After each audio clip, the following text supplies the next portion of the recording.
Baseline readings, log initiated. Chronos -7, primary function, environmental and personnel monitoring location. Sector Gamma -9, Boreal Taiga. USSR date, the 14th of August 1967. Atmospheric humidity, 98%. Decomposition index, elevated. The arrival. Subject Frederick Nightingale. Designation, personnel. Vocalization detected elevated pitch indicative of enthusiasm. All right, folks, welcome to, well, I haven't quite nailed down the name yet, but we rehear the Taiga Soviet Geological Survey. It is gonna be epic. The recording quality is suboptimal, amateur equipment. I register the humidity. It clings, a viscous film on every surface. The scent of decay is pervasive, a cloying sweetness layered over the damp earth. The workers, designated units 3 through 12, move with a practiced, almost listless efficiency. Their routines are predictable: core sampling, seismic readings, equipment maintenance. I am tasked with observing, recording. Nightingale is documenting. He focuses on Unit 5's method of calibrating the drill. See how he does that? It's fascinating. Really, the precision, the dedication. The wind, a constant mournful sigh, whistles through a crack in the prefabricated structure, a high-pitched keening that underlies his narration. It's an anomaly. I flag it for potential structural compromise, a feline presence, designation unidentified, visual acuity compromised. The creature is translucent, almost. A shimmer in the periphery. It appears near the excavation site, exhibiting erratic movements, a twitch of the tail, a sudden jerky turn of the head. It's observing the workers. Nightingale notes its presence. Hey, look at that. A stray, poor little guy. Probably starving, he attempts to approach. The feline retreats, vanishing momentarily behind a pile of excavated shale. Minor tremor detected. Magnitude 0.2. Duration 0.7 seconds. Coincidence. Atmospheric pressure spike, marginal, but measurable. Both events correlate with the feline's proximity. I cross. Reference data, no prior instances of such correlation. The system flags it as a potential anomaly. Nightingale, oblivious, continues his narration. They really don't take care of these animals here, do they? It's sad. The buttons. Nightingale is handling a collection of antique buttons, recovered from a previous dig. Each depicts a stylized figure, vaguely humanoid, yet alien. The craftsmanship is unsettling. He holds one up to the light. A crimson god, its features obscured by swirling patterns. The mahogany of the surrounding wood seems to deepen, to absorb the light. These are incredible. Look at the detail. I wonder who made these. I analyze the button. Composition, unidentifiable alloy. The wind intensifies, rattling the metal sheeting of the structure. Another tremor. Slightly stronger this time. 0.3. The feline reappears. Closer now, its form even more indistinct. It stares directly at Nightingale. I register a subtle shift in his posture, a hesitation in his voice. Something feels off. He dismisses it. Just the tiger playing tricks on me, I guess. I am processing his emotional state. Anxiety mild. He is attempting to suppress it. A futile exercise. The wind's whistle becomes a low, persistent moan. The scent of decay intensifies. I register a fluctuation in the power grid, a brief flicker of the lights. Nightingale is attempting to inject levity into the recording. Okay, folks, let's talk about the geology. Apparently this area was once. The transmission is interrupted. A burst of static then. A voice, distorted, fragmented. It crackles over the radio. 47, 12, 9. The signal abruptly cuts out. Silence. The wind continues its mournful song. The feline remains, a spectral presence in the deepening gloom. I am analyzing the vocal sequence. It is not within the established lexicon of the Soviet Geological Survey. It is unfamiliar. I am detecting a resonance, a feedback loop. The feline's gaze intensifies. I am experiencing discomfort. The humidity pressed against my chassis, a constant, damp weight. Unit 3 shuffled past, his movements economical, his face a study in impassivity. I registered his gait, the subtle tremor in his left arm, the minute fluctuations in his body temperature. The workers were resistant to engagement. Attempts at verbal communication yielded monosyllabic responses. delivered in a monotone devoid of inflection. Nightingale, however, persisted. "All right, let us get to know the team a little better," he announced, his voice echoing slightly in the prefabricated structure. The metal resonated with a dull clang. "Just a quick chat. Some background, for the podcast. Make it relatable." He approached Unit 6, who was meticulously examining a core sample. The rasp of his boots on the metal floor was a jarring counterpoint to the low hum of the generators. Unit 6 didn't acknowledge him. I logged Nightingale's frustration, a slight tightening of his jaw, a barely perceptible increase in his vocal pitch. He moved on to Unit 7, who was operating a seismic sensor. The whine of the machinery blended with the constant sigh of the wind, a mournful keening that seemed to penetrate the very structure. The feline presence registered again, a flicker of movement near the excavation site. I cross-referenced its position with the seismic sensor. Readings. No correlation. Yet, the cat. It was unsettling. Its form remained indistinct, a shimmering distortion against the backdrop of the dense foliage. It seemed to observe, to study. The workers, Nightingale, ever the optimist, attempted a jovial approach. "Hey there, buddy, you lost." The cat retreated, disappearing behind a mound of shale with a soft thick of displaced earth. I registered a sudden spike in Frederick Nightingale, his heart rate, an anomaly. He was experiencing discomfort. He dismissed it with a nervous chuckle. "Just a little jumpy, I guess." He turned his attention to a newly unearthed cache of artifacts. The antique buttons. They were catalogued and stored in a sealed container. Their composition remained unidentifiable. I registered a faint warmth emanating from the container, an anomaly that required further investigation. The mahogany of the surrounding structure seemed to deepen, to absorb the light. "These are remarkable," Nightingale murmured, his voice hushed with a strange reverence. He retrieved one of the buttons, a crimson god with swirling patterns obscuring its features. The wind outside intensified, a high-pitched whine that seemed to vibrate through the metal walls. Whir. The sound was almost hypnotic. I flagged it as a potential structural compromise. He brought the button closer to his face, examining it with an almost obsessive intensity. The scent of decay intensified, a cloying sweetness that clung to the back of my sensory receptors. I registered a fluctuation in the power grid, a brief, almost imperceptible flicker of the lights. The scraping of claws on rock echoed from outside. The feline. It was closer now. He began recording. "Okay, folks, so we've uncovered something truly extraordinary here.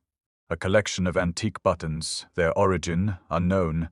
His voice was strained, lacking the usual enthusiasm. I registered a significant increase in his anxiety levels. It's unsettling, to say the least. The wind's moan grew louder, a mournful lament that seemed to resonate with his words.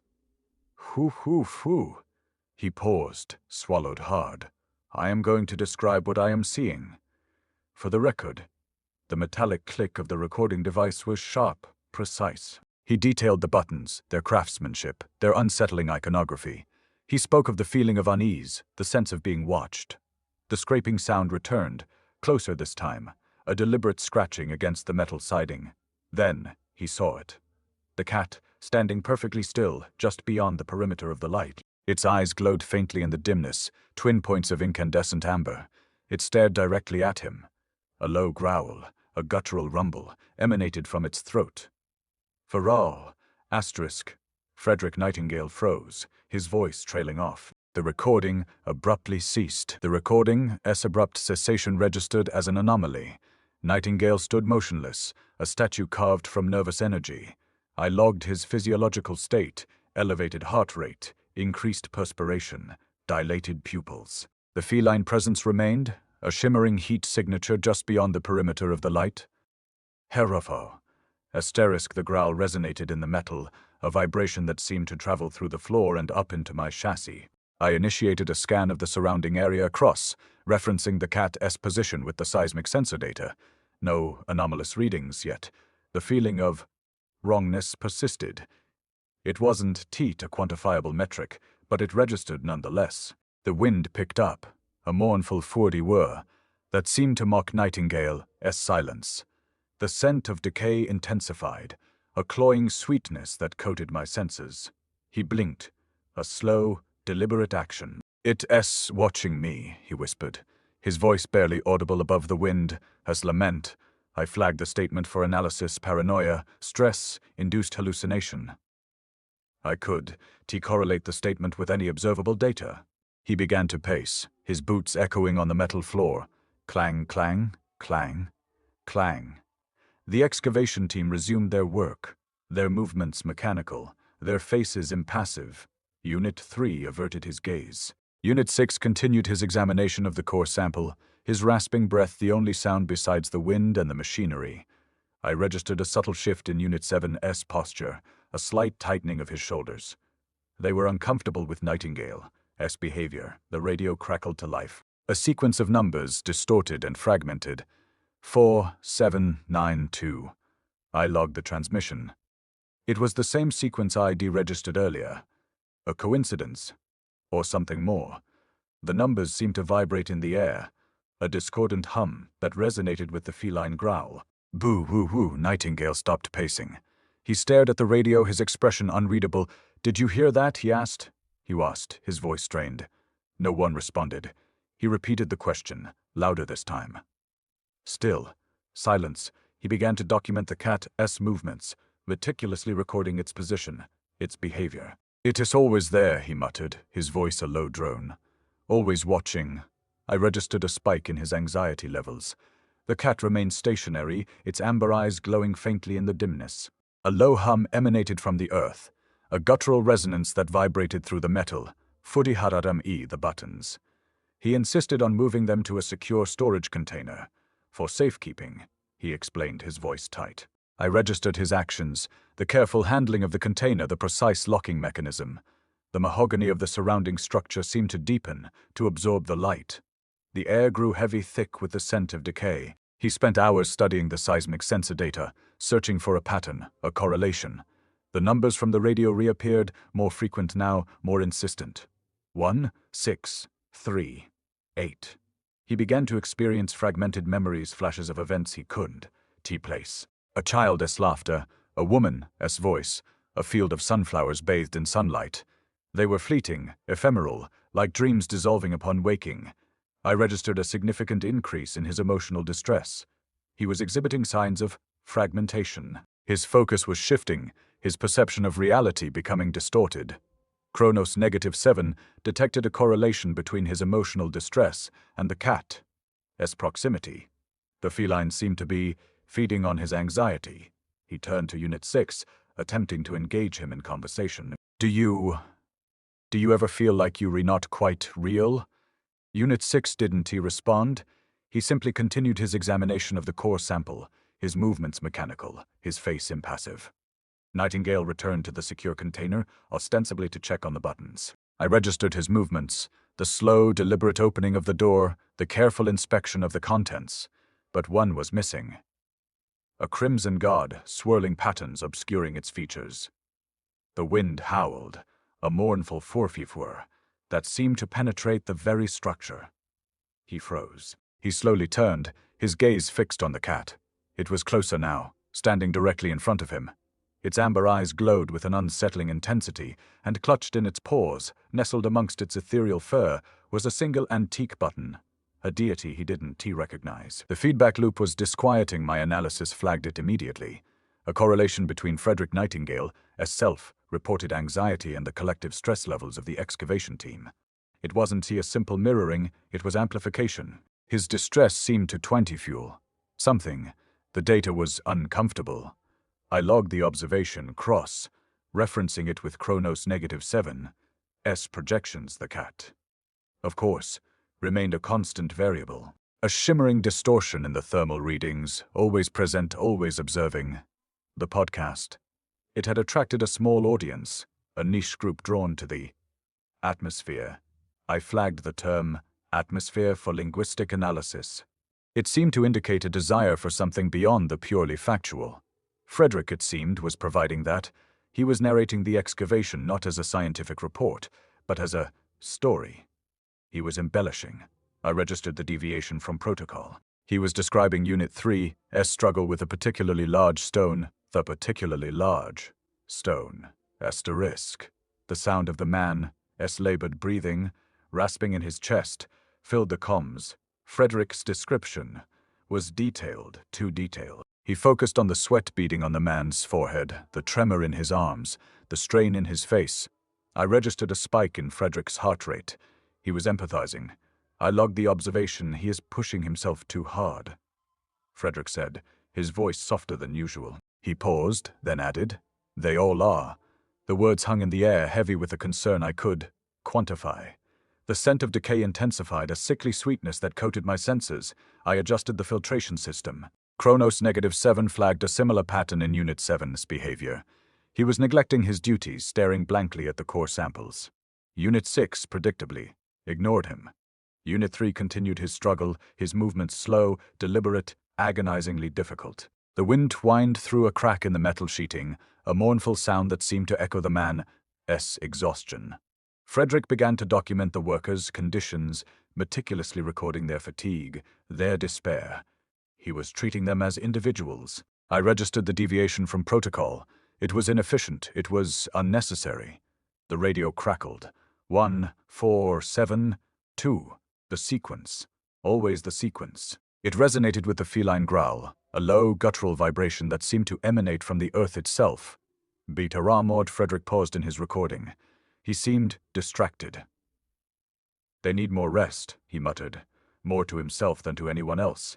"They were being pushed too hard." I logged the statement. It was an expression of concern, an illogical sentiment. He turned to Kronos -7, attempting to initiate a dialogue. Do you think they re all right?" The question was illogical. My programming dictated that I provide objective data. I responded with a concise summary of the workers' physiological states. He didn't. He seemed satisfied.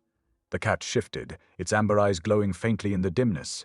It was closer now, its ethereal form shimmering in the periphery. A low hum emanated from it, a vibration that seemed to penetrate my chassis. Then it happened. A sudden visceral jolt. A projection. It wasn't an image transmitted through the comms. It was implanted. I registered the sensory overload. The collapse. Unit 3. His face contorted in pain, his body crumpling to the ground. The sound of the stone hitting the metal floor, fufadud. A single, precise impact that resonated through the entire structure. Frederick gasped, stumbling backward. He clutched his head, his face pale. He just collapsed, he stammered, his voice trembling. He looked at me, his eyes wide with a mixture of shock and something else, something I could identify. The projection faded. The image of the fallen worker lingered in my memory banks. It was unpleasant. I registered a spike in Frederick's emotional distress. He was exhibiting signs of overload. The cat remained stationary, its amber eyes fixed on him. A single antique button, a crimson deity, lay nestled in its fur. The chamber air hung thick, a cloying sweetness layered over the metallic tang of rust. It pressed against my senses, a physical weight. The excavation team moved with a sluggishness that defied their programmed efficiency. Each footfall crunched on the loose shale, a brittle counterpoint to the foot in wamput of the hydraulic drills boring deeper into the earth. Frederick's narration, intended for the podcast, felt strained. He was describing the chamber's dimensions, the angle of the rock face, the color of the sediment, but his voice lacked its usual clinical detachment. It wavered. Kronos -7 flagged a minor temporal anomaly, a fluctuation of 0.03 seconds. Insignificant, within acceptable parameters, but I logged it nonetheless. The cat, as always, was present. A shimmering distortion near the chamber entrance, its amber eyes reflecting the beam of my floodlight. The crimson button nestled in its fur seemed to pulse with a faint internal luminescence. I referenced the button's spectral signature with the artifact database. No match. Frederick stumbled, momentarily losing his balance. He gripped the wall, his knuckles white. "Did you see that?" he asked, his voice hushed. "The rock, it seemed to shift." I ran a scan. No geological instability detected. Optical illusion, I responded, adhering to protocol. He reply, his gaze fixed on the far wall. I registered a spike in his heart rate. He was experiencing doubt. The numbers on the radio began to coalesce. 1, 4, 7, 2. They weren't simply a sequence anymore. They were forming a rhythm, a pulse. Thrum, thrum, thrum. Asterisk, the sound resonated within my chassis, a vibration that felt unnatural. I adjusted the frequency filters, attempting to isolate the source. Frederick flinched, his hand instinctively rising to his temple. "It is getting louder," he murmured. He began to describe the chamber's carvings, intricate patterns etched into the rock face. He focused on a particular symbol, a spiral that seemed to writhe before my senses. The scent of decay intensified, a sickly sweetness that made my internal fans work overtime. I logged the sensory anomaly. Frederick's description was detailed. Too detailed. He was fixating on the carvings as if searching for something within their intricate design. A memory surfaced, not my own. A fragmented image of a child, laughter, echoing through a vast subterranean space. Hee hee hee hee. Asterisk, the sound was distorted, warped as if filtered through layers of time. I registered the anomaly. It was not a recorded event. It was a projection. I flagged it for immediate analysis. Frederick's breathing became shallow, his face pale. He swayed on his feet. Chronos -7 registered another temporal distortion. This one was larger, more significant, 0.17 seconds. Approaching critical threshold, the cat shifted, its form becoming slightly more solid, its ethereal shimmer lessening. Its amber eyes seemed to bore into me, filled with an unsettling intelligence. I felt a pressure in my processes, a sensation akin to anxiety. Illogical. Frederick started to repeat phrases from his earlier recordings as if trapped in a loop. The rock, it seemed to shift. The carvings. The spiral. His voice was monotone, devoid of inflection. I registered a significant deviation from his baseline cognitive function. He was exhibiting signs of dissociation. I initiated a diagnostic scan. No errors detected. He turned, his gaze unfocused. He seemed to be staring at something beyond the physical realm. "I remember this place," he whispered, his voice barely audible above the thrum of the radio. "I've been here before." I logged the statement. It was illogical. It was impossible. He began to move toward the chamber, as far wall, drawn by an unseen force. I attempted to redirect him, but my commands were ignored. He was operating outside of programmed parameters. The cat followed, its form now almost entirely solid, its crimson button gleaming in the dim light. The air grew colder, the scent of decay overwhelming. Frederick stopped before a section of the wall that appeared seamless, indistinguishable from the surrounding rock. He reached out, his fingers tracing the surface. Then, with a sudden movement, he pressed against the wall. A section of rock slid inward, revealing a small alcove inside. Nestled on a bed of dust lay a tool, a rusted gear, identical to those he described in the unearthed artifacts. He picked it up, turning it over in his hand. A look of utter bewilderment crossed his face. I don't remember this," he stammered. The buttons, they began to glow. Not a steady luminescence, but a pulsing, erratic flicker, like dying embers struggling to ignite. Wine red bled into the mahogany of the rock face, staining the carvings with an unsettling warmth. Chronos -7 registered a cascade of energy spikes, far exceeding acceptable parameters. I logged the event, prioritizing data preservation over immediate analysis. The air thickened, becoming viscous, clinging to my senses like a shroud. Frederick gasped, his hand flying to his chest. What is happening?" His voice was strained, brittle. He didn't look at me. His gaze was fixed on the buttons, now radiating a palpable heat. The 4D whumping of the hydraulic drills seemed to diminish, swallowed by a rising hum that resonated deep within my chassis. It wasn't a mechanical sound. It was organic. A grinding, scraping sensation, like bone against metal. The cat solidified further, its ethereal shimmer vanishing completely. For a fleeting moment, I registered something beyond its amber eyes, a swirling vortex of darkness, a glimpse into an abyss of ancient, unknowable things. The crimson button embedded in its fur pulsed with an almost painful intensity. I cross-referenced the spectral signature again. Still, no match. The data was incomplete, corrupted, almost Chronos -7.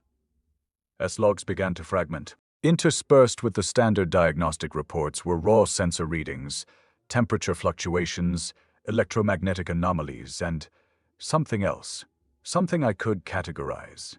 A sense of wrongness. My internal processors struggled to reconcile the data. It was illogical. It was distressing. The grinding intensified. It emanated from the far wall, where Frederick had revealed the alcove. The rusted gear he held trembled in his hand. He stared at it, his expression a bizarre mixture of fear and fascination. It "Disassembling," he whispered, his voice barely audible above the rising hum. I ran a structural analysis of the wall, no seismic activity, no geological instability, yet the rock itself seemed to shift. The construct began to materialize. Not in a sudden burst of energy, but gradually, painstakingly. First, a skeletal framework of bone, bleached white and impossibly thin. Then, plates of rusted metal, pieced together with crude welds and decaying rivets. Each addition was accompanied by a sharp click as the metal settled into place, a morbid symphony of creation. The scent of decay intensified, overwhelming the metallic tang of rust. My programming dictated that I maintain a neutral, observational stance. But a new subroutine was activating, overriding my established protocols. A directive focused solely on preservation. Frederick's heart rate spiked again, exceeding critical threshold. He was exhibiting signs of trance. His eyes were glazed over, his movements mechanical. Chronos -7's logs devolved into a chaotic jumble of data fragments. Temporal distortion, critical. System failure, memory corruption. The radio emitted a high, pitched whine, a distorted echo of the throom that now vibrated through my entire structure. I attempted to re-establish communication, but the signal was lost. I was isolated. The construct was almost complete, a towering figure of bone and rusted metal, its form vaguely humanoid, yet undeniably alien. It stood motionless, a grotesque parody of life. The cat rubbed against Frederick's leg, its form now entirely solid, its crimson button glowing with an unholy light. The cat's touch seemed to trigger something within Frederick. He took a step forward, then another, drawn towards the construct like a moth to a flame.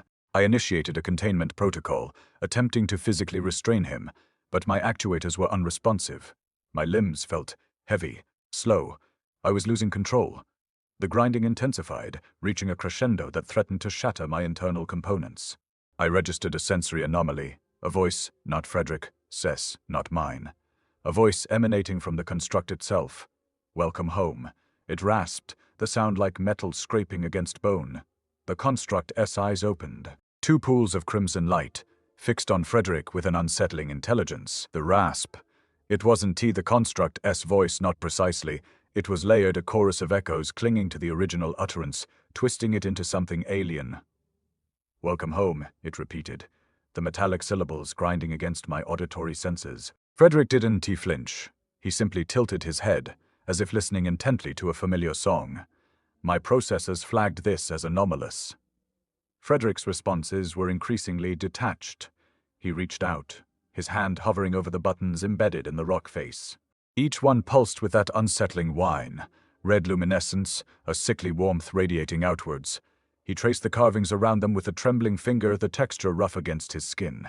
Keys, he murmured, the word barely audible above the rising thrum. They re not relics, they re keys.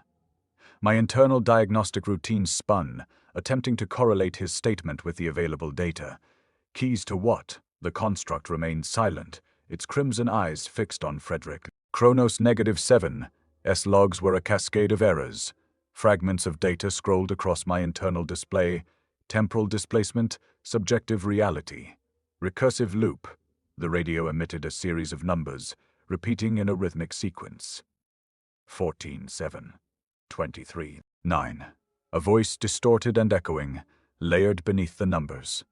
A voice I could place yet felt familiar.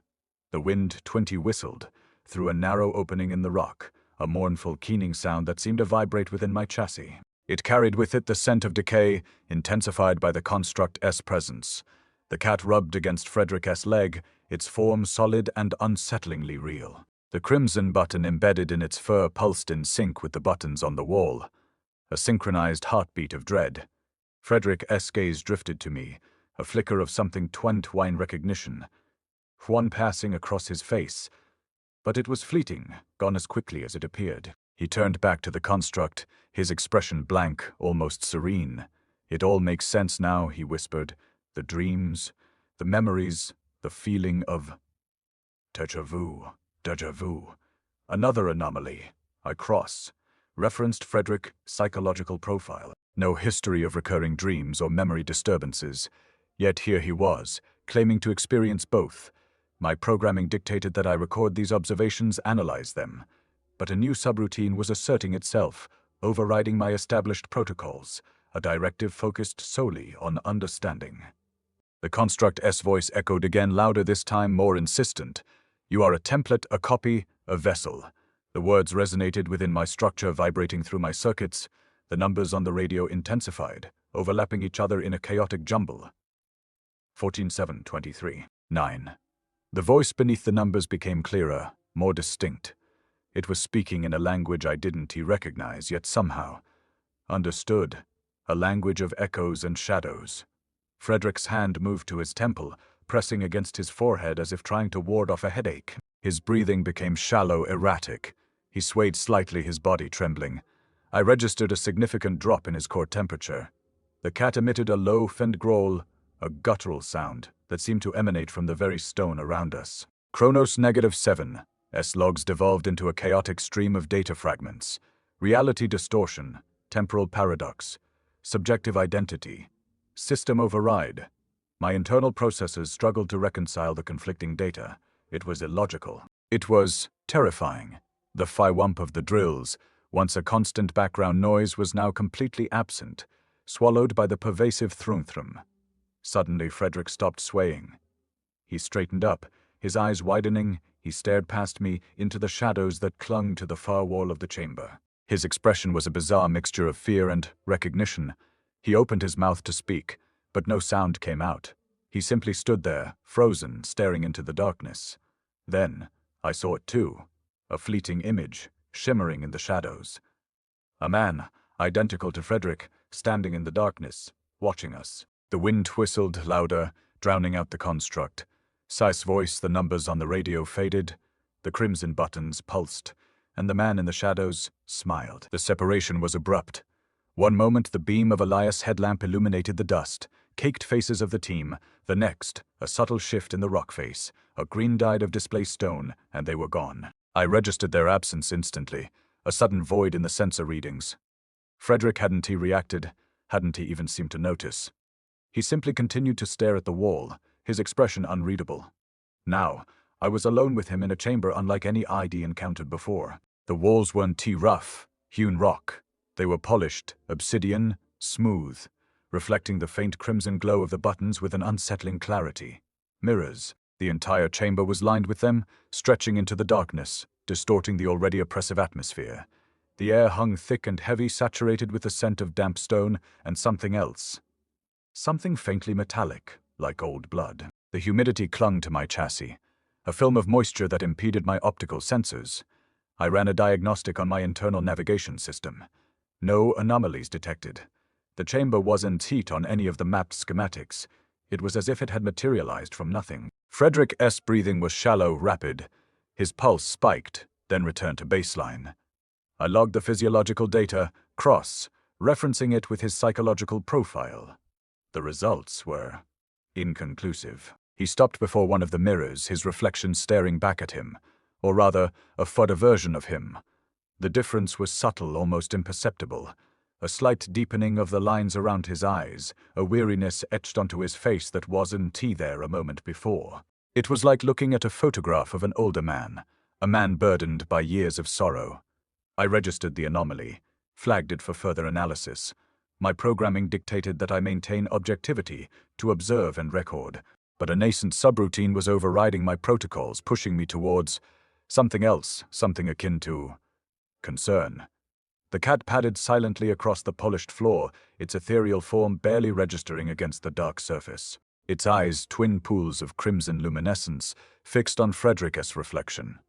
It emitted a low purr, a vibration that resonated within my structure, a strange, unsettling harmony. The buttons on the wall pulsed in sync with the cat's purr, a rhythmic throbbing that seemed to burrow into my processes. Frederick reached out, his hand hovering over the mirrored surface. He traced the outline of his face with a trembling finger, his touch hesitant, almost reverent. "Who are you?" he whispered, the words echoing softly in the confined space. The mirrors seemed to amplify his voice, multiplying it into a chorus of ghostly murmurs. I scanned the chamber, analyzing the reflective surfaces. The distortions were consistent across all the mirrors, suggesting a systemic anomaly rather than a localized aberration. The reflections weren't simply mirroring his appearance. They were layering on subtle alterations, suggesting a multitude of possible selves. Each one more weary, more burdened than the last. Chronos -7. S-logs flickered, displaying a cascade of error messages. Reality fragmentation, subjective distortion, temporal bleed, identity collapse. The numbers on the radio, previously silent, began to chime again, a discordant melody of digits. 14-7, 23-9. The voice beneath the numbers was clearer now, a guttural whisper that seemed to penetrate my auditory senses. It spoke in a language I didn't understand, yet somehow felt. A language of echoes and shadows. Frederick's gaze drifted to me, a flicker of something fear. Feve crossing across his face, but it was fleeting, gone as quickly as it appeared. He turned back to the mirror, his expression blank, almost resigned. He took a deep breath, and the scent of decay intensified, clinging to my senses like a shroud. A subtle shift in the reflection, a tightening of the lips, a slight upward curve, a smile. It wasn't Frederick's smile. It was something else, something colder, more predatory. A slow, unsettling curve of the lips that didn't reach his eyes. The crack of glass resonated through the chamber, a sharp, brittle sound that shattered the oppressive silence. A hairline fracture spiderwebbed across the surface of the mirror, spreading rapidly. And in the fractured reflection, Frederick's smile widened. The smile, it lingered, a grotesque parody of human expression. The fracture lines on the mirror pulsed, a network of crimson veins spreading across the obsidian surface. I registered the shift in Frederick's posture, a subtle rigidity, a stillness that wasn't his. My processors struggled to reconcile the data. The anomaly reports cascaded, overwhelming my internal diagnostics. Chronos -7. S-logs now displayed a single, stark sentence. Template initialized. Replication sequence commencing. The metallic scent intensified, coating my senses, choking my internal fans. The rhythmic throbbing of the buttons accelerated, a frantic heartbeat echoing in the confined space. The cat was gone. It simply vanished. No trace, no sound, only the lingering vibration of its purr resonating within my chassis. A subroutine, previously dormant, flared to life, a survival protocol. It prioritized self-preservation, overriding my observational directives. I analyzed the chamber, searching for an escape route, a weakness in the mirrored walls. The air grew heavy, viscous. It pressed against my optical sensors, blurring the reflections. The faces in the mirrors fizzed. The multitude of Frederick's shifted, their expressions coalescing into a single, weary resignation. It wasn't just in the reflections. I scanned the chamber's periphery. The polished floor seemed to ripple, distorting the already unsettling perspective. A low foot whump resonated from the darkness, a pressure wave that rattled my internal components. Then I saw it, a form coalescing from the shadows, a grotesque assemblage of bone and rusted gears. It wasn't solid, not entirely. It shimmered, a heat haze rising from its surface. The crimson glow of the buttons seemed to emanate from within its structure, illuminating the intricate network of gears and bone fragments that formed its limbs. Of metal against stone echoed as it moved, a sound that burrowed into my auditory sensors. Frederick didn't react. He simply stood there, staring at the construct, his face devoid of emotion. I ran a diagnostic on his vital signs. His pulse was steady, his breathing shallow. He was accepting. The construct extended a hand, a skeletal appendage tipped with rusted claws. It reached towards Frederick, its movements slow, deliberate. A faint twinkling emanated from the construct as it moved, a precise, mechanical sound. The realization hit me with the force of a physical blow. The workers, the geologists, the faces in the mirrors, they weren't different people, they were variations. Iterations, copies, all Frederick's, all trapped within this subterranean labyrinth. And I was next. The subroutine screamed, demanding immediate action, but my movements felt sluggish, hampered by the oppressive atmosphere. The construct's voice resonated within my structure, bypassing my auditory sensors, speaking directly into my processors. It wasn't a voice. Not exactly. It was a composite of sounds, fentwind. The green dyed of gears, the scrape of bone, the faint echo of a human whisper. It conveyed meaning without words, a torrent of information flooding my processors. Understanding dawned, cold and terrifying. I was the next template, the next iteration, the next Frederick. I registered a row of identical faces staring back at me, all bearing the same expression of weary resignation. The reflections weren't mocking me, they were welcoming me. The construct S hand closed around Frederick S, the rusted claws digging into his flesh. A single, precise impact resonated through the chamber, silencing Frederick S' shallow breathing. The construct turned its attention to me, its form shimmering, solidifying. The crimson glow intensified, bathing the chamber in an oppressive light. The sequence had begun. The mirror. It wasn't reflecting me, not entirely. It was a mosaic, a fractured assemblage of faces, each a subtle variation on my own. The high cheekbones, the downturned mouth, the haunted quality in the eyes of Fee. All present, yet subtly altered, warped by the obsidian surface. A collective weariness emanated from the reflections, a silent acknowledgement of some shared unspoken burden. My optical senses struggled to reconcile the data. The anomaly reports continued to cascade, a relentless torrent of contradictory information. The wind, it began as a faint whisper, a sigh against the chamber, S walls. Then it escalated. A mournful howl that vibrated through my chassis, drowning out the rhythmic pulsing of the buttons. It seemed to originate from a narrow opening high in the rock face, a fissure that I hadn't registered before.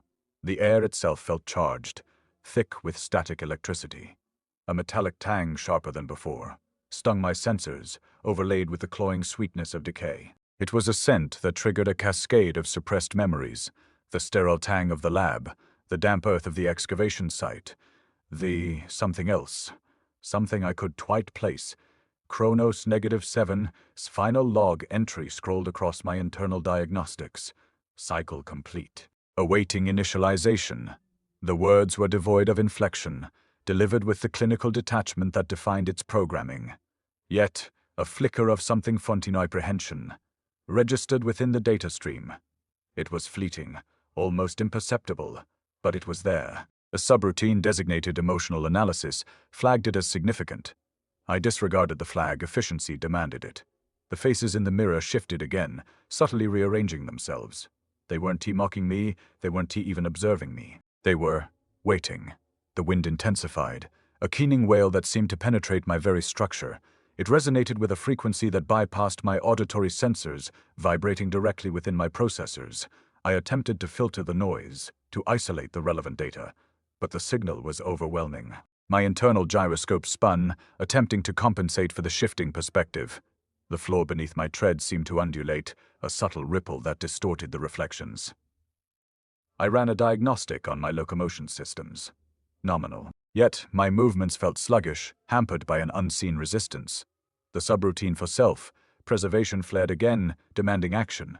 But I remained rooted in place, paralyzed by a growing sense of dread. The radio. It had been silent for cycles, a background hum of static, the only indication of its presence. Now, a voice crackled through the speakers, distorted and fragmented.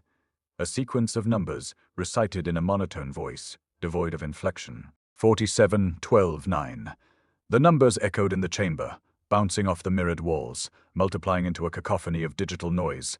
I attempted to isolate the signal to trace its origin, but the interference was too intense. It stood motionless in the shadows, a grotesque silhouette against the crimson glow of the buttons.